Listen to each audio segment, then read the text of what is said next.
해 뜨기도 전 아직 어둠이 골목을 깊게 채우고 있는 시간. 새벽 5시 반, 세상은 여전히 잠들어 있고 창문마다 불빛이 꺼져 있습니다. 그런데 고요한 골목길 사이로 한 남자가 천천히 걸어 나옵니다. 낡은 회색 점퍼, 오래 신은 운동화, 작은 손수레. 올해 72살 박종수 씨입니다. 우리는 흔히 노년의 아침을 여유롭게 상상합니다. 따뜻한 차 한 잔을 마시며 창밖을 바라보고 공원을 산책하거나 텔레비전 뉴스를 보며 하루를 시작하는 모습 말입니다.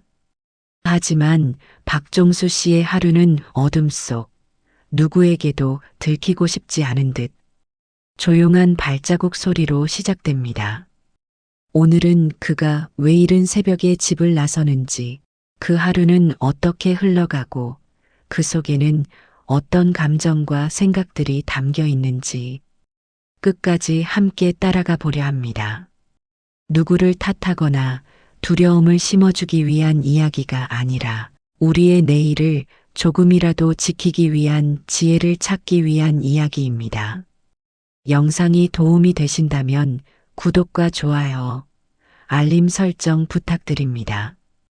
이제 박종수 씨의 하루를 시작해 보겠습니다.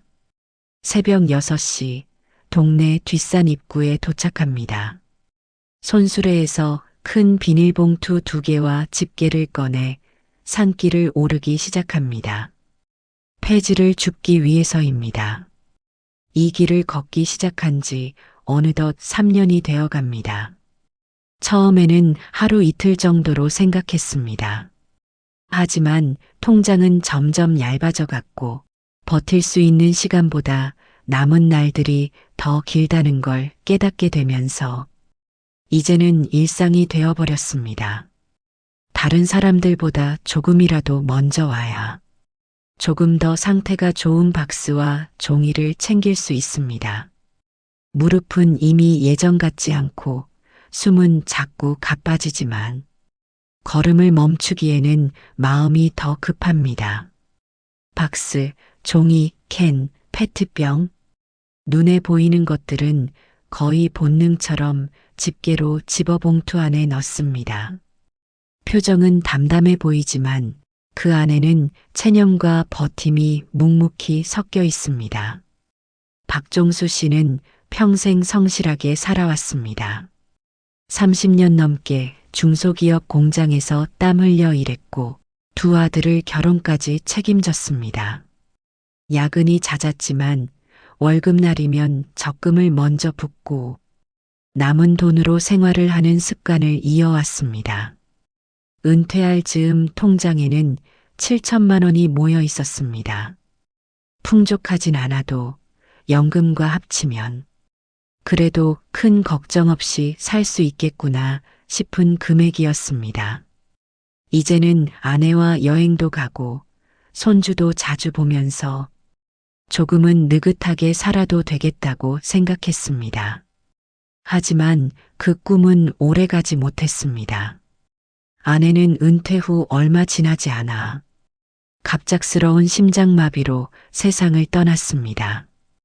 오랫동안 병간호를 한 것도 아니었고 길게 의료비가 나간 것도 아니었지만 남겨진 사람의 마음에는 큰 구멍이 생겼습니다.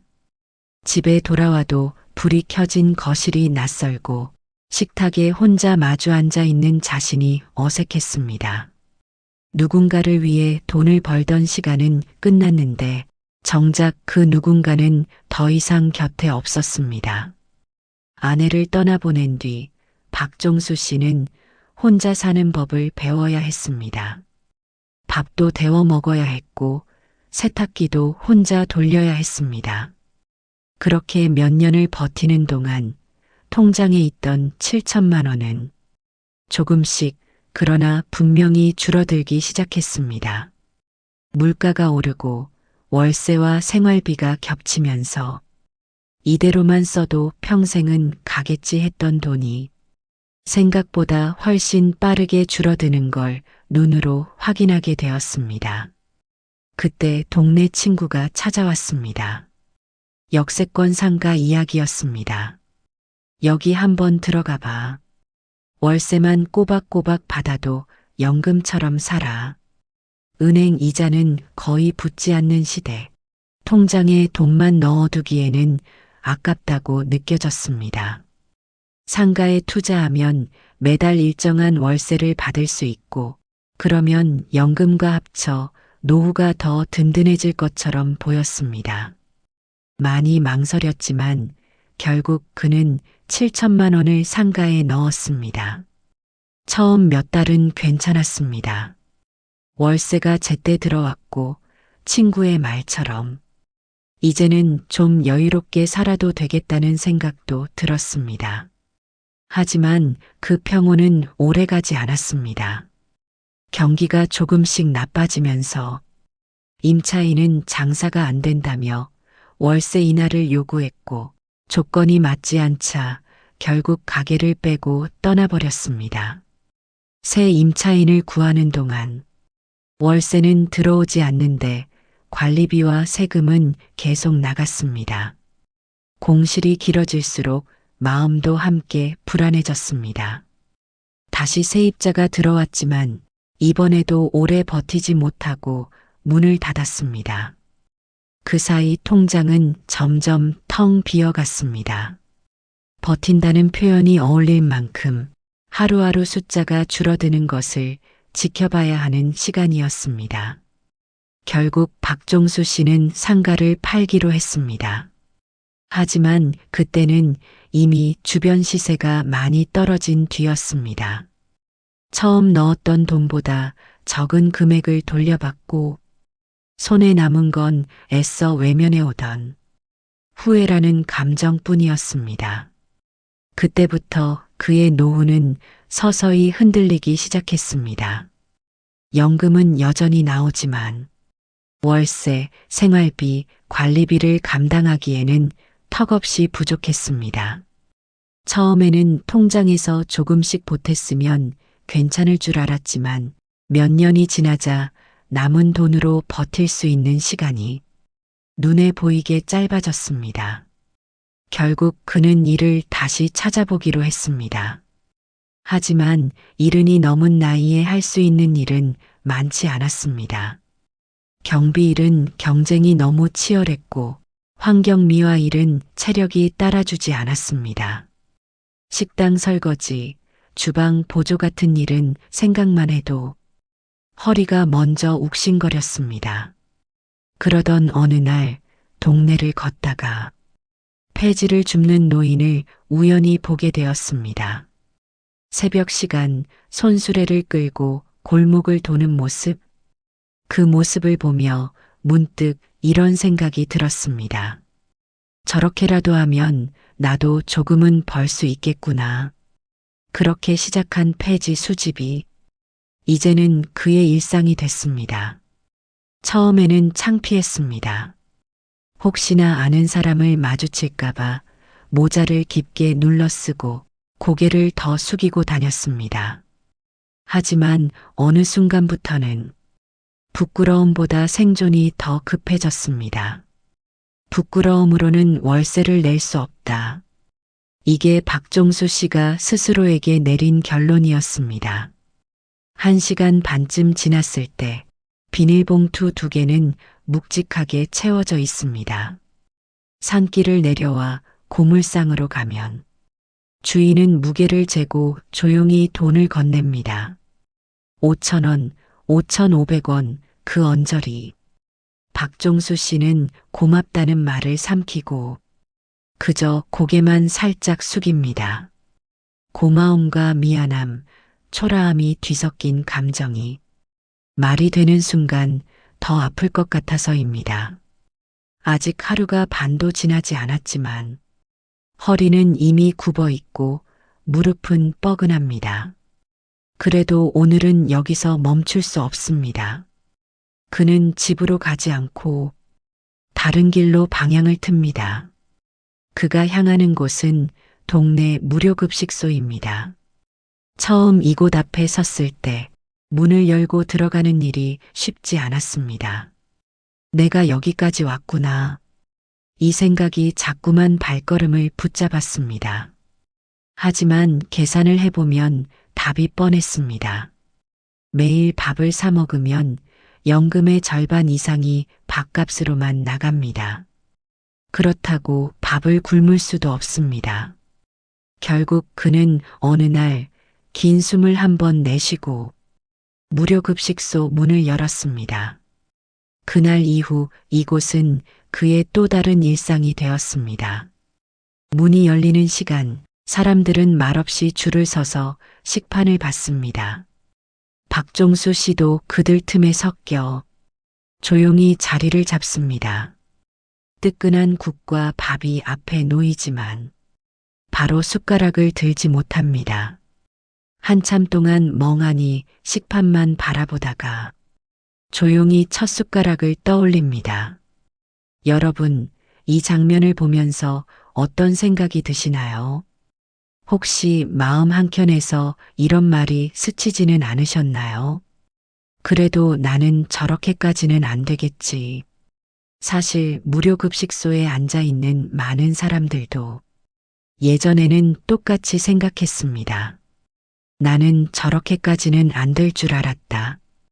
밥을 먹다가 고개를 살짝 들면 비슷한 또래의 노인들이 눈에 들어옵니다. 누군가는 혼자 조용히 밥을 먹고 누군가는 옆 사람과 짧은 농담을 주고받습니다. 그 얼굴들에는 이상하게도 부끄러움과 체념 그리고 작은 안도감이 동시에 묻어 있습니다. 그래도 오늘 한 끼는 해결했다. 이 안도가 그들을 다시 내일 이곳으로 오게 합니다. 오늘은 같은 테이블에 앉은 노인 한 분이 먼저 말을 겁니다. 폐지는 많이 모았어요? 짧은 질문. 박종수 씨는 그냥 그렇다고 답합니다. 그 말이 떨어지자 그 노인은 조용히 자신 이야기를 꺼냅니다. 한때는 건설 현장에서 관리자 일을 했던 사람, 젊은 직원들 사이에서도 과장님, 부장님 하며 존중받던 사람이었습니다. 월급도 나쁘지 않았고 은퇴 후에는 연금도 나올 예정이라 노후를 크게 걱정하지 않았습니다. 아내와 함께 작은 아파트에서 살며 손주들이 놀러 오는 날이면 그날 하루는 그대로 축제가 되곤 했습니다. 그런데 어느 날 아내가 갑자기 쓰러졌습니다. 뇌졸중이었습니다. 수술, 입원, 재활, 병원비와 간병비는 생각보다 훨씬 더 빨리, 훨씬 더 크게 가게에 구멍을 냈습니다. 보험이 있었지만 모든 걸 막아주지는 못했습니다. 간병인을 쓰지 않으면 돌볼 수 없고 재활 치료를 줄이면 아내의 회복이 더뎌질 수 있습니다. 줄이고 싶어도 포기하고 싶어도 눈앞에 사람을 보는 순간 그 선택을 할 수 없었습니다. 그렇게 몇 년이 지나자 평생 모아두었던 돈은 거의 사라졌습니다. 결국 아파트를 팔고 더 작은 월세집으로 옮겨야 했습니다. 그는 말합니다. 아내를 원망한 적은 한 번도 없습니다. 다만 숫자가 줄어드는 걸 볼 때마다 내가 같이 무너지는 기분이었어요. 아내는 결국 세상을 떠났고 그가 손에 쥔 것은 빚과 텅 빈 통장과 그리고 혼자가 된 노년이었습니다. 그는 무료급식소 문 앞에서 한참을 서성이다가 어느 날 문을 열었다고 말합니다. 이 문만은 절대 안 들어올 거라 생각했는데 결국 들어오게 되더라고요. 박종수 씨는 그의 이야기를 조용히 듣고만 있습니다. 가끔 고개를 끄덕일 뿐 위로나 조언 같은 말을 하지 않습니다. 그저 마음속으로만 중얼거립니다. 이 사람은 잘못 살아서 여기에 온 게 아니구나. 사랑하는 사람을 지키려다가 여기까지 온 거구나.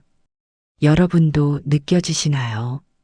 노인이 가난해지는 이유는 게을러서가 아니라 버티다가 지키다가 미루다가 조금씩 무너지는 경우가 훨씬 많습니다.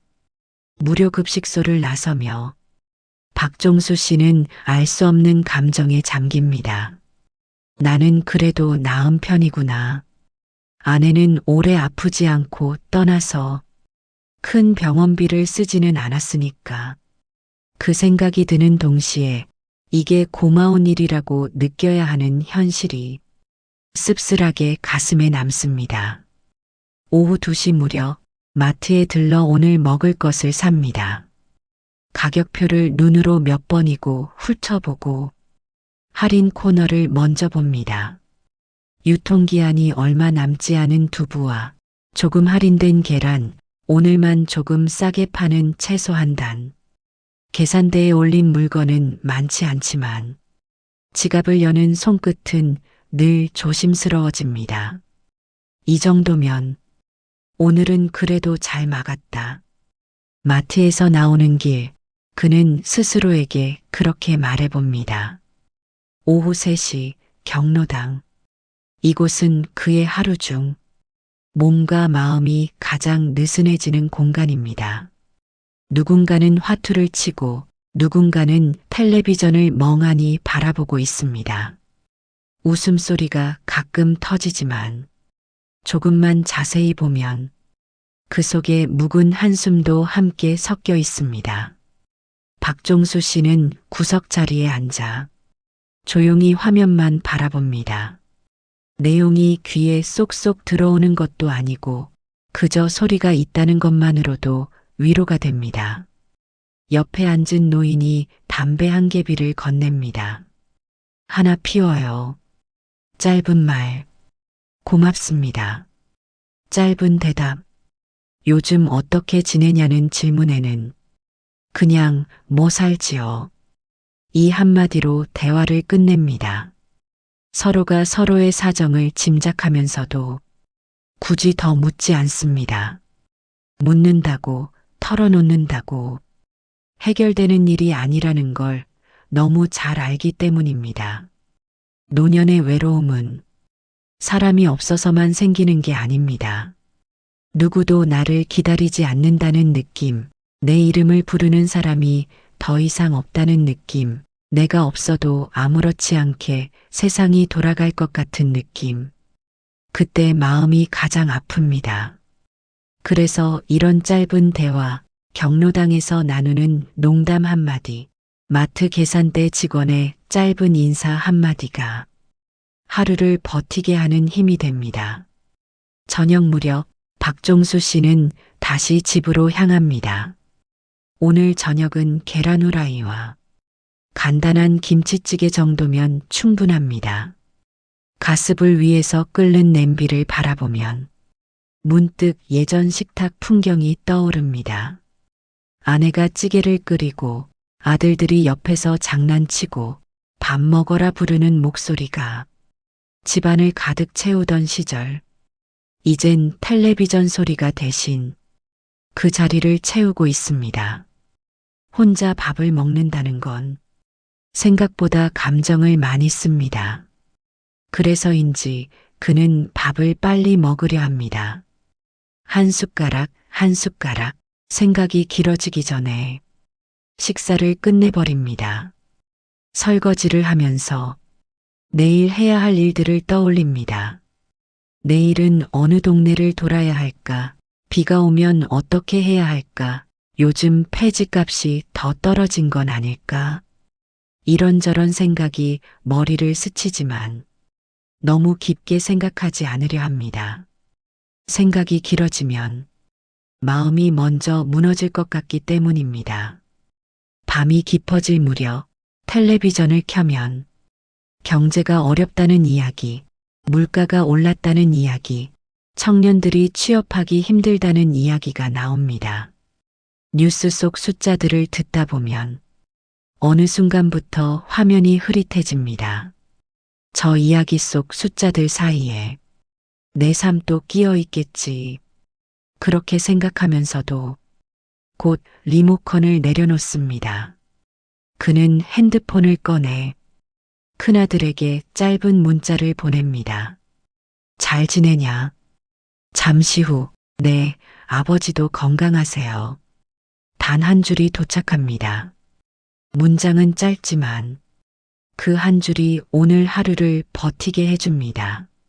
누군가에게 여전히 연결되어 있다는 증거, 완전히 혼자가 아니라는 작은 증거가 되기 때문입니다. 밤 10시, 박종수 씨는 불을 끄고 눕습니다. 몸은 피곤한데 눈은 쉽게 감기지 않습니다. 천장을 바라보며 문득 이런 생각을 합니다. 언제까지 이렇게 살아야 할까? 하지만 답은 떠오르지 않습니다. 생각 끝에 남는 것은 그래도 내일도 일어나야 한다는 단순하지만 무거운 결론뿐입니다. 여러분, 지금까지 따라온 이 하루의 장면들이 어떤 마음으로 남으시나요? 나는 저렇게까지는 안 될 거야. 이렇게 말하고 싶은 마음, 당연합니다. 그 마음을 탓하자는 이야기가 아닙니다. 지금도 열심히 살고 있고 아직은 버틸 수 있으니까 그렇게 믿어야 오늘이 덜 무섭습니다. 하지만 한 가지 사실만은 우리가 외면하지 않았으면 합니다. 노후를 무너뜨리는 건 거대한 실패 한 번이 아니라 병원비 한 번, 무리한 투자 한 번, 잘못된 관계에 너무 오래 매달린 시간들, 그 작은 것들이 모여 어느 날 갑자기 큰 균열로 드러나는 경우가 많다는 것. 그래서 노후를 지키는 지혜는 거창한 비법이 아닙니다.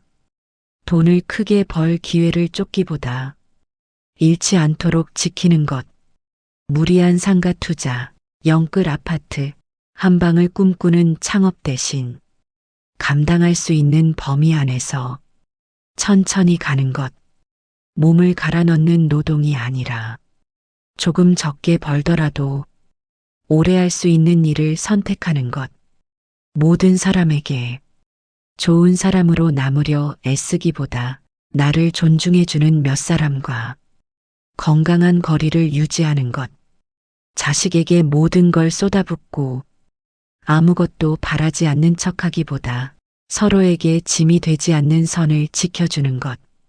이런 선택들이 지금은 티가 나지 않더라도 10년, 20년 뒤에 내 노년을 완전히 바꿔놓습니다. 박종수 씨는 내일도 새벽에 일어날 것입니다. 손수레를 끌고 산을 오르고 폐지를 모아 고물상에 팔고 무료급식소에서 한 끼를 해결하고 경로당에서 잠시 쉬었다가 다시 집으로 돌아올 것입니다. 그의 하루는 겉으로 보면 너무도 평범합니다. 하지만 그 평범한 하루 속에는 우리가 외면해온 노년의 현실과 놓치고 싶지 않은 삶의 메시지가 함께 담겨 있습니다. 이 이야기는 박종수 씨 한 사람의 이야기가 아니라 어쩌면 우리 모두의 미래일지도 모릅니다. 그래서 지금 아직 몸이 움직일 수 있고 생각이 또렷할 때 우리는 스스로에게 이렇게 물어봐야 할지 모릅니다. 나는 지금 어떤 노년을 준비하고 있는가? 지키고 싶은 사람은 누구이고 지켜야 할 나의 경계는 어디까지인가? 지금 하고 있는 선택들이 내 노년을 지켜줄 수 있는가? 노년은 준비하는 사람에게만 조금 더 안전합니다. 그 준비는 거창한 계획이 아니라 오늘 내가 내리는 작은 선택 하나에서 시작됩니다. 오늘 영상이 마음에 조금이라도 남으셨다면 구독과 좋아요, 알림 설정 부탁드립니다. 그리고 주변의 소중한 분들과 이 이야기를 함께 나눠주세요. 우리 모두가 서로의 노년을 조금이라도 더 단단하게 지킬 수 있기를 바라며 오늘도 끝까지 함께 해주셔서 진심으로 감사합니다.